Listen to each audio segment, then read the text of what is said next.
Greetings everyone. Today we have with us the bronze medalist at India Skills National Competition. I would really like to welcome Saurav Gurung. Hi Saurav, how are you? I'm fine. How are you, ma'am? I am great, and firstly congratulations for winning this bronze medal. A very heartiest congratulations to you. Thanks. So I have just few questions to ask. Sure. So my initial first question would be, what is your overall experience and how do you feel right now? This feels over the top for me right now. Very much mixed emotions and trying to actually process whatever just happened. So I would say that is what I'm feeling right now. Totally.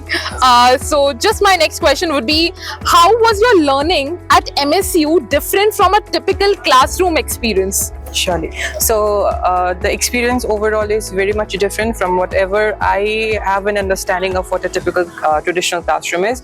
Because in MSU, what we do is it is all the equipped labs and everything. The curriculum in itself is totally based on hands-on practical experiences. So whatever we do in MSU has actually truly helped me in coming here and then whatever was required for India Skill competition.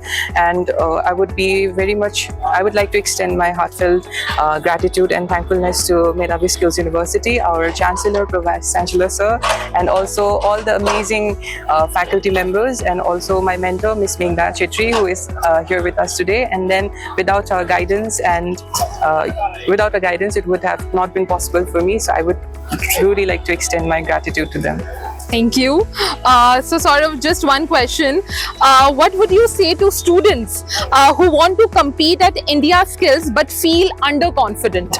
I would like to say that this is the platform that what you look for, and this is not something which is limited to the national levels. So it is something totally very much bigger, and then the future here, whatever you see actually begins here. So being underconfident, obviously I was very underconfident in myself as well, but then slowly and steadily you take the pace, and then that is what actually fuels you up. And then keeping a very clear mindset about what you want to achieve in the future is actually truly helpful. And being underconfident, I would say that believing in yourself would actually help you help you all in this entire journey. Totally. So I would definitely say that believe in yourself, so you will be here today. Totally. Thank you so very much, Saurav, and So wishing much. you all the best of luck for your future. So Thank you so much.